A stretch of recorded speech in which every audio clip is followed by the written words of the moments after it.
સરકાર સામે લડતના મૂડમાં છે। આજે ખેડૂતો માણકોલ ચોકડી ખાતે જંગી સભાને સંબોધવાના છે। પાણી વગર 50,000 એકર જમીનને જે સીધી અસર પહોંચી છે તેની ફરિયાદ ઉઠી છે, ત્યારે છેલ્લા 1 વર્ષથી ખેડૂતો પાણી માટે વલખા મારી રહ્યા છે। તો ફતેવાડી કેનાલમાં પાણી આપવું અને બાવળા તેમજ સાણંદ તાલુકાને નર્મદા કમાન્ડ એરિયામાં સામેલ કરવાની માંગ છે ખેડૂતોની।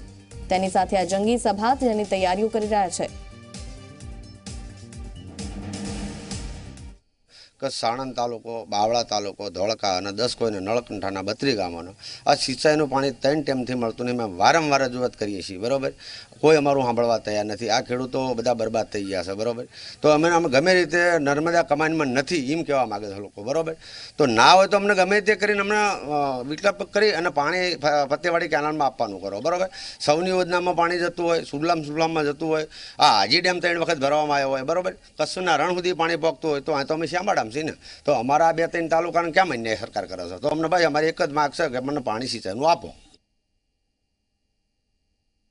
જો અહીંયા કંઈ ના પાકે તો એક તો પશુપાલન પણ અટકી જાય અને ભેંસોનું બધું દૂધ ઉત્પાદનનું એવું બધું ખૂબ ઓછું થઈ ગયું છે અત્યારે હાલમાં, અને ઉત્પાદન તો રહ્યું જ નથી। ડાંગરનો પાક પણ નથી થયો, ઘઉંના પાક પણ બહુ ઓછા થયા છે। ડીઝલના ભાવ સામે વધી ગયા છે અને ટોટલી ડીઝલ ઉપર ખેડૂત ના ચલાવી શકે, કેમ કે એક કૂવામાંથી પાણી લેવાનું, કૂવાની અંદર પણ પાણી ખૂબ નીચા જઈ ચૂક્યા છે, એટલે નથી પૂરું પાણી પણ પૂરું નથી પડી શકતું। એટલા માટે અમે કોઈની સામે મોરચો નથી માંડ્યો, પણ અમે અમારી બંધારણીય હક છે કે ભાઈ આખા ગુજરાતમાં પાણી જતું હોય તો અમે પાણી માગવાનો બંધારણીય હક છે, અને હક માટે લડવું એ સરકાર ગુનો ગણતી હોય તો અમે એ ગુનો વરવા પણ તૈયાર છીએ। માટે કોઈ પણ ભોગે અમને ફતેવાડીને નર્મદા કમાન્ડમાં સમાવેશ કરવામાં। તો માણકોલથી ગૌરવ આપણી સાથે જોડાઈ ગયા છે। ગૌરવ, જે રીતે સભાનું આયોજન છે, તૈયારીઓ પૂર્ણ થઈ ચૂકી છે, ખેડૂતો એકઠા થઈને અહીં શું કરવાના છે, શું કાર્યક્રમ રહેશે તેમનો?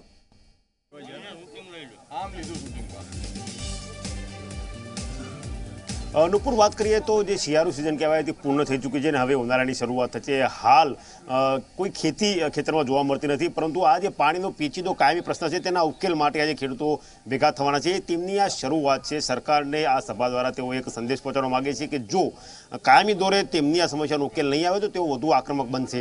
ખેડૂતોનું શું માનવું છે, વાત કરીશું સીધા ખેડૂતો સાથે। બળવંતસિંહભાઈ, સિઝન લગભગ પૂરી થઈ ચૂકી છે, અત્યારે હાલ કોઈ પણ પ્રકારનો પાક ખેતરમાં જોવા મળતો નથી, તો હવા આંદોલન કેમ? બિલકુલ, આ સમસ્યા અમારી લગભગ આઝાદી પછી આ આખી સિંચાઈ યોજના અમદાવાદ જિલ્લાના 4 તાલુકા બાવળા, સાણંદ, ધોળકા, 10 કોઈ અને વિરમગામના તાલુકાને સાંકળતી યોજના છે। આ સિંચાઈ યોજનાનો ગૌરવભાઈ આધાર જ નથી કોઈ પણ સિંચાઈ યોજના ઉપર ડેમ, નદી, જીવિત નદી અથવા તો પાણીનો સ્ત્રોત હોવો જોઈએ। અમે સતત સરકારને કહી રહ્યા છીએ કે આ એકમાત્ર જૂની યોજના છે અને આનો કોઈ આધાર નથી। અમે સતત માંગણી કરી રહ્યા છીએ કે નર્મદા કમાન્ડમાં આનો સમાવેશ કરવામાં આવે, પરંતુ એન પ્રકારે વિસ્તારના બાનમાં લેવા માટે આ જગ્યા ખાલી રાખવામાં આવે છે। ચૂંટણીઓના સમયે લોકોને બાનમાં લેવામાં આવે છે પાણીના નામે, એનો અમે વિરોધ કરીએ છીએ। છેલ્લા 3 વર્ષથી વરસાદ નથી અને પાણીની તંગી દરમિયાન આખા ગુજરાતને પાણી મળે છે, પરંતુ અમદાવાદ જિલ્લાના આ 4 તાલુકા પાણીથી વંચિત છે। ડાંગરનો પાક છેલ્લા 4 વર્ષથી નિષ્ફળ જઈ રહ્યો છે। ખેડૂતો વિસ્તારના બરબાદ થઈ રહ્યા છે, ખેડૂતો જમીનો વેચી રહ્યા છે। આ વિસ્તારના ખેડૂતોને અન્યાય થઈ રહ્યો છે। અમારી એક જ માંગણી છે કે આ ફતેવાડી સિંચાઈ યોજનાને નર્મદા કમાન્ડમાં સમાવેશ કરવામાં આવે અથવા તો વૈકલ્પિક વ્યવસ્થા કરવામાં આવે। હવે પ્રશ્ન એ છે કે કાયમી ધોરણે આ સમસ્યાનો ઉકેલ લાવવામાં આવે। દર 6 માસે આંદોલન કરવું, દર 6 માસે લોકો ખેડૂતો રોડ ઉપર નીકળે, વ્યાજબી વાત નથી। આ સરકારે સમજવું જોઈએ। કયા પ્રકારની ડિમાન્ડ સરકાર પાસે રાખો છો? સૌથી પ્રથમ તો પાણીની જ અમારી ડિમાન્ડ છે કે જે 3 વર્ષથી પાણી નર્મદામાંથી ફતેવાડીમાં જે આપવામાં આવતું હતું એ બંધ કરી દેવામાં આવ્યું છે, અને અત્યારે હાલ આ લોકસભાની ચૂંટણી આવે છે એના અનુસંધાનમાં સરકારને બતાવવા માટે અમે આ ખેડૂત સભા રાખેલી છે। અને હવે પછી જો સાંભળવામાં નહીં આવે તો આથી જ્વલંત આંદોલન કરવામાં આવશે, જેથી દરેકે દરેક ખેડૂત પોતાના ટ્રેક્ટરો લઈ અને રોડ ઉપર ઉતરી જશે ત્યાં સુધીની સરકારને ચીમકી આપવામાં આવે છે। અનેક વખત સરકાર સાથે મુલાકાત થઈ, અનેક વખત રેલી થઈ, અનેક વખત સભાઓ પણ થઈ, સરકાર હજી સાંભળતી નથી મુલાકાત કરી હોવા છતાં।